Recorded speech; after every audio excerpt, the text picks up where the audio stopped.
and this is In-State Radio, man. Tune in, baby. Oh, boy. Yeah.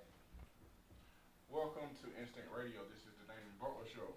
We have a fun field-packed show today, man.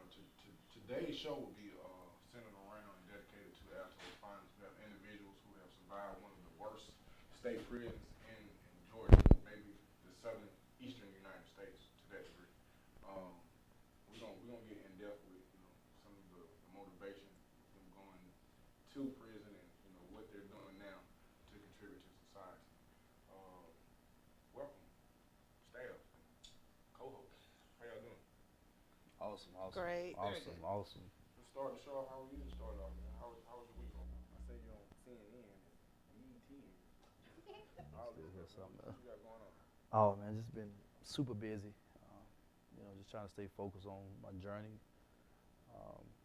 Had a couple TV interviews, a couple speaking engagements this week, and I was speaking at Destiny High School, and had the interview with me and OGKK out there in Flat Shoals area about the gang violence in DeKalb County. Was that Channel 46? It's going to be Channel 4. It's supposed to air this Tuesday. What time? They didn't say. She just texted that it'll be airing this Tuesday, probably about 7 o'clock.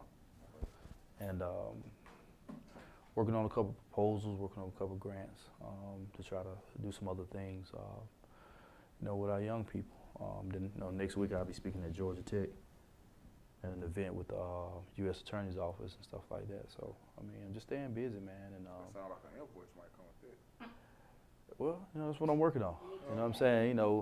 We talked before last week, man. There's a lot of labor in what we do. Yeah. A lot of people think sometimes because you're out speaking, first and foremost, I'm doing it because I love doing it, because I want to give back and make sure kids don't go down the same road for the reason why we all here. Second of all, of course, you definitely want to one day be able to be paid for what you're doing. You know what I'm saying? But what I've learned in life, you have to stay humble. You know what I'm saying? And when those opportunities present itself, you know what I'm saying, you'll be ready to handle it. You know what I'm saying? But right now, I'm just working my course. But the ministry I work with, man, they just bless me, man. They increase some things for me, so I can have a better living. You know what I'm saying? That's been a patient life there in the ministry that I work with. So, as far as that, man, I'm grateful, man. I'm exhausted, but man, hey, I thank God, man. Loving it. Awesome. Kia, how was your week?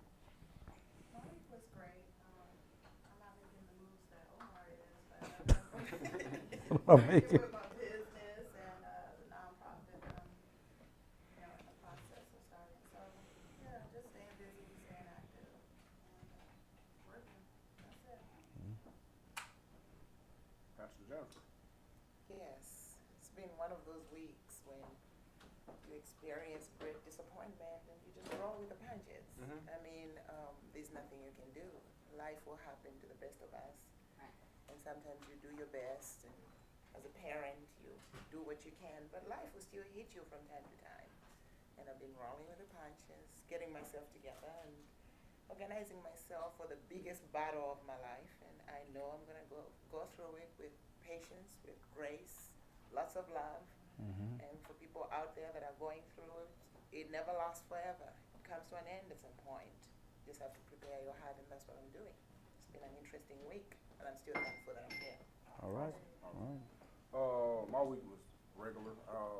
The program that I work for, Helping Young People Evolve, is stationed out in Clayton County. We actually linked up with one of the alternative schools, Perry Learning Center. And so what we're doing is we're funded by the Department of Labor. So we're able to set up classes for these individuals. We actually linked up with Atlanta Technical College, so we've got about 20 kids who are going to go take forklifting next. So it's a 2-day class, so we'll get 20 kids certified with forklifting, and we have some of them to go take ServSafe or SafeServe, whatever it is. The goal is to get as many kids in Clayton County certified in something, state certification.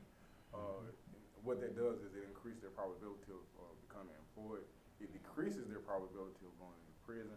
And that's overall what our ultimate goal is. The goal is to give people different alternatives. And I think that, some of these kids, all these kids are 18, and I think maybe one 19-year-old. So just trying to, put something in their portfolio, build up their resumes so they can be contributing members of society. And for the most part, man, a kid who realizes that they have different options, they're more likely to exercise some of those options. So I think a lot of times, you know, some of our kids don't realize some of the tools that they actually have in their toolbox. So if all you show a kid is, you know, dope slaying and rapping and robbing, then, you know, you can't get mad at what they do because it's all they've been exposed to.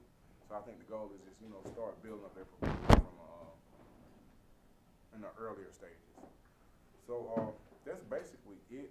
Also, waiting to sign some paperwork for Georgia Military College, man. They're about to jump off their anger management class. They have DUI and they train security guards, but they, you know, contacted me and they've got a contract. I got to pay somebody to look at the contract, but everybody that goes through and who is certified to be a security guard, they want them to go through anger management first. So it works for me because I get paid for that. That's but good. I get an opportunity to talk to people about, you know, anger, help them identify their anger, and so they don't just, you know, just shoot people at will. So that's a plus, and that was work that I would usually do voluntarily until I got my name or my foot in the door, and I've just been blessed to the degree where I can send these people an invoice, and I don't even start work till they pay me first. That's good. Then I work. So That's real good. I'm blessed in that aspect of it. So this is the Dainhen Butler Show. This is Instinct Radio. When we come back, man, we're gonna jump right in. We sitting, we got people in the studio. I don't know how many man years we got. I don't know if I want to say it like that. We probably got about 400 man years. But what we're gonna do, we're gonna be talking about Alto State Prison, not just Alto State Prison, but the people and the souls who have, you know, gone through that trial or that tribulation in their lives, how they got there, what they're doing now, and most importantly, what lies in the future. I think that for the most part, to a large degree, there are a lot of misconceptions about turning up and running the check up and jugging. And some people, they talk about doing it to the degree where, like, they can hit the reset button like it's a video game. But I got some of my brothers in the studio, man. It's not a video game. It's real life, man. It's real, like, it'll affect people. It'll affect lives. It'll affect communities. So we're gonna dig deep, man. We need people to call in at 478-569-6474. We're gonna dig deep, man, and just try to bring some truth to the community to one degree or another, man. And it's not often that you can get brothers who have gone through something. I ain't talking about no 5-10 months. I'm talking about decades. You know what I mean? Not talking about it, but being about it, but suffering the consequences of being real about it, and then coming home and, you know, actually being contributing members of society. So stay tuned to Instinct Radio. This is the Dainhen Butler Show. We'll be right back. Feel free to call in 478-569-6474.